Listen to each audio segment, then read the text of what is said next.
अब चुनाव के नतीजे हैं। एग्जिट पोल को क्रेडिट देना ना देना वो अलग मसला है, क्योंकि एग्जिट पोल कभी सही होते हैं कभी गलत होते हैं। महाराष्ट्र और ये सब हरियाणा उदाहरण है। प्रायोजक हैं cancer healer centre a new beginning. बहरहाल अगर बीजेपी को 27 साल बाद मैंडेट मिला है तो इस मैंडेट के साथ एक जिम्मेवारी भी होगी, और उसका निर्वहन कैसे बेहतर हो। चुनाव में जिस तरह की जुबान बोली गई, जिस तरह की बातें की गई, उसको अब दरकिनार करने का वक्त है, क्योंकि अब चुनाव बहुत मैं समझता हूँ परेशानी का होता जा रहा है। सर, अगर यही ट्रेंड कायम रहता है, नायक लग रही है कि बीजेपी की निर्णायक ये बढ़त है, तो आम आदमी पार्टी अगर पिछड़ रही है तो कौन से फैक्टर आप अहम मानते हैं दिल्ली में जिसकी वजह से वो पिछड़ रही है? देखिए, पॉलिटिक्स में ये कहना कि कौन सा फैक्टर है ये बड़ा मुश्किल है। किस फैक्टर पे 240 पे आ गए, ये चीज़ें एकेडमिक डिस्कशन के लिए हैं। 10-12 साल से केजरीवाल जी थे। एक वोटर का मिजाज का भी होता है कि देखो बदल के देखते हैं। लेकिन मैं ये भी कहूँगा कि कुछ चैनल्स जो राउट दिखा रहे थे वैसा भी नहीं हुआ है। तो चुनाव कोई एक सिंगल फैक्टर पे नहीं होते हैं। इसके लिए चर्चा के लिए वक्त होगा आने वाले दिनों में।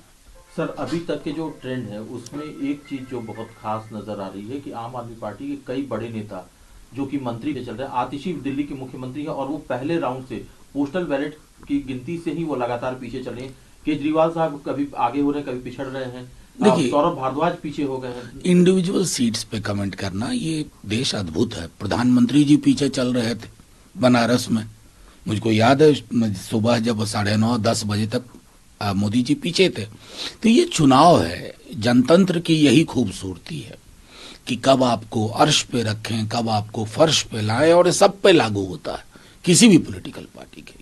लेकिन सर, कल से क्या 2 दिन से आरोप तो आम आदमी पार्टी के विधायकों को ऑफर कर दिया? देखिए, भारतीय जनता पार्टी इस पर्टिकुलर केस में क्या कह रही है मैं नहीं उस पर टिप्पणी करूंगा, लेकिन दामन पे दाग तो बहुत है ना, बेदाग नहीं है ना दामन बीजेपी का।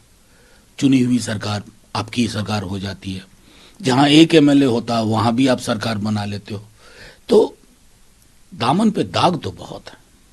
सर, एक चुनाव की और चर्चा करनी जरूरी है और वो है उत्तर प्रदेश का मिल्कीपुर, जहां पर फैजाबाद लोकसभा सीट है जो कि अयोध्या क्षेत्र में आता है। फैजाबाद लोकसभा सीट भारतीय जनता पार्टी 6 महीने पहले हार गई थी, लेकिन मिल्कीपुर में निर्णायक बढ़त हो चुकी है। 25,000 से ज्यादा की बढ़त है। देखिए, महाराष्ट्र में तो बीजेपी हारी थी लोकसभा चुनाव में, फिर वो कई सवाल जो उठ रहे हैं, उसके बाद विधानसभा में बीजेपी और जो इनका महायुति है वो सरकार बना ली। तो इन निर्णयों को उनके विवेक पे, लोगों के विवेक पे छोड़ना चाहिए। और मिल्कीपुर को लेकर के बहुत गंभीर शिकायतें भी थी इलेक्शन कमीशन के समक्ष, तो उन सब का आकलन वक्त करेगा। प्रायोजक हैं cancer healer centre a new beginning.